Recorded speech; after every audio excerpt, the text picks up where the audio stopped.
সমাজের সাথে থাকতে পারলে ধন্য মনে হয়, গর্ব অনুভব করি। কারণ এর মাধ্যমে নেকি হয়, এই নেকি দিয়ে আল্লাহকে সন্তুষ্ট করা যায় এবং আল্লাহর সন্তুষ্টির মাধ্যমে কিন্তু আল্লাহর জান্নাতে যাওয়া যায়।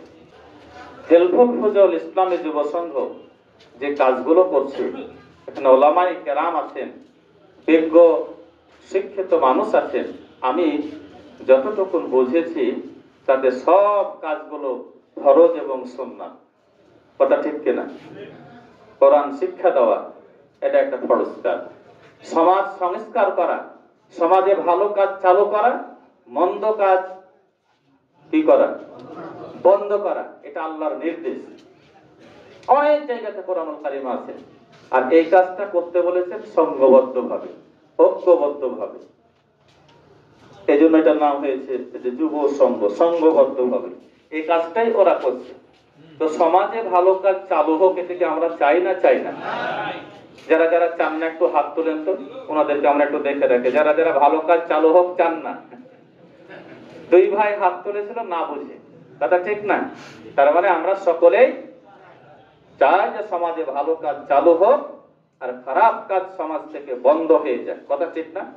এ কাজের সবচেয়ে বড় নেয়ামত শক্তি হচ্ছে সরকার।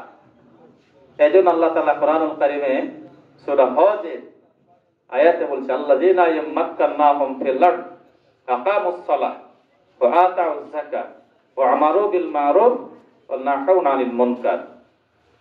একটা সরকারের, ইসলামী সরকারের সরকার পরিচালনার চারটা প্রিন্সিপলস এর কথা বলা হয়েছে। সমাজে নামাজ প্রতিষ্ঠিত করবে, সুদ ভিত্তিক অর্থনীতির কবর রচনা করে যাকাত ভিত্তিক অর্থনীতি চালু করবে, আর সমাজে ভালো কাজ চালু করবে, মন্দ কাজকে প্রতিহত করবে, বন্ধ করবে। গভর্নমেন্টের কাজ দুঃখজনক হলেও সত্য, এই বাংলাদেশের হায়াত, মানে বাংলাদেশের হায়াত হলো 54 বছর। হায়াত মানে তার সময়, জীবনকাল। এই 54 বছরের হায়াতে আমাদের রাষ্ট্রকে যারা পরিচালিত করেছে, তাতে আমাদের কাছে বেশিরভাগ ক্ষেত্রেই মনে হয়েছে যে তারা দুষ্টের দমন এবং শিষ্টের লালনের পরিবর্তে শিষ্টকে তারা দমন করেছে, দুষ্টকে লালন করেছে, কথা ঠিক কিনা বলেন? যারা সরকার পরিচালনার সাথে সম্পৃক্ত, তাদের দলের নেতা এবং কর্মীরা যত খারাপ কাজই করুক না কেন, তাদের জন্য সার্থক মাপ, সেই কথা ঠিক না?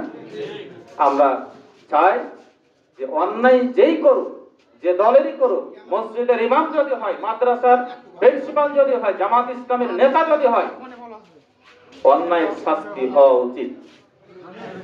হেলফুল ফুজল সেই একটা নমুনা পেশ করার জন্য আমাদের সামনে তারা প্রচেষ্টা অব্যাহত রেখেছে। এর জন্য আমরা সকলেই অন্তরের অন্তঃস্থল থেকে দোয়া করি। করবেন তো ইনশাআল্লাহ? আল্লাহ তাআলা হেলফুল ফুজলের সকল কার্যক্রম, অ্যাক্টিভিটিসকে কবুল করুন এবং তাদের এই শিক্ষা সমাজে চালু করে পোলাডাঙ্গাকে এলাকার মানুষের একটি মডেল গ্রাম বা এলাকা হিসাবে আল্লাহ তাআলা কবুল করে নেন। এই হেলফুল ফুজলের যত কার্যক্রম আছে, এই কার্যক্রমের সাথে প্রফেসর নুরুল ইসলাম সাহেব উনি শুরু থেকেই আছেন, আর আমি শুরু থেকে থাকতে না পেরে খানিকটা আফসোস করছি। প্রিয় উপস্থিতি, আমি এই প্রতিষ্ঠানটা এবং এর সাথে যে মাদ্রাসা আছে, এই মাদ্রাসার দিকে একটু ছোট্ট নেক দৃষ্টির অংশ হিসেবে জামাত ইসলামের মাধ্যমে কেন্দ্র সংগঠনের কাছে প্রতিষ্ঠানটার নাম পাঠাইছে। আল্লাহ কবুল করলে এটার সংস্কারের জন্য হয়তো কয়েক লাখ টাকা আসতেও পারে। আপনারা বেজার হইলেন? আলহামদুলিল্লাহ যেভাবে বললেন।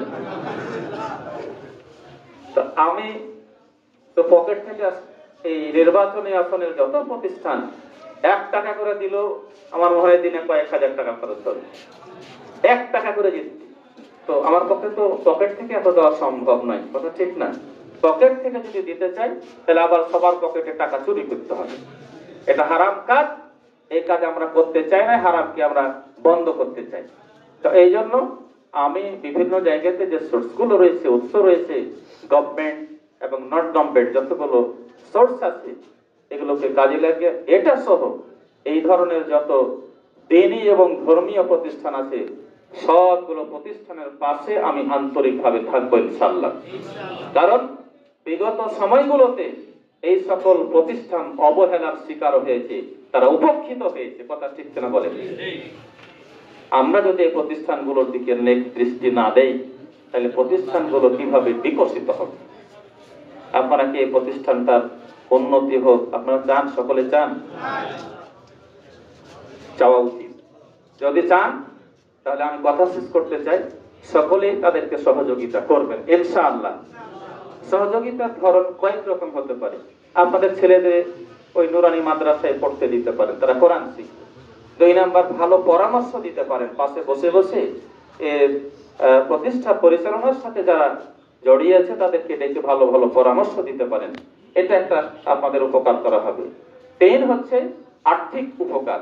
এই প্রতিষ্ঠানটাকে উন্নত করার জন্য, সুন্দর করার জন্য, এটা ডেকোরেশন বাড়ানোর জন্য যাদের আল্লাহ তাআলা টাকা দিয়েছে, আপনি 1 লাখ টাকার মালিক, 10,000 টাকা দিলে আপনার খুব বেশি লস হবে না, কষ্ট হবে না, দিয়ে ফেলেন।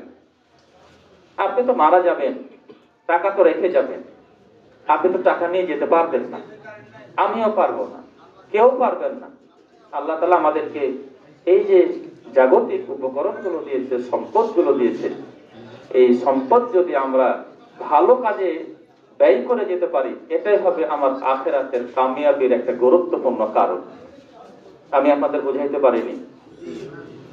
টাকার কথা বললে মানুষের মন একটু খারাপ হয়, মনে হয় টাকাটা আমারই। আল্লাহর নবী বলছেন, মানুষ আমার আমার বলে, বাংলা পরিভাষাটা এরকম, মানুষ আমার আমার বলে, কিন্তু ওইটি মানুষের নিজের, যেটা সে খায়, পরে এবং যেটা দান করে আগে পাঠিয়ে দেয়।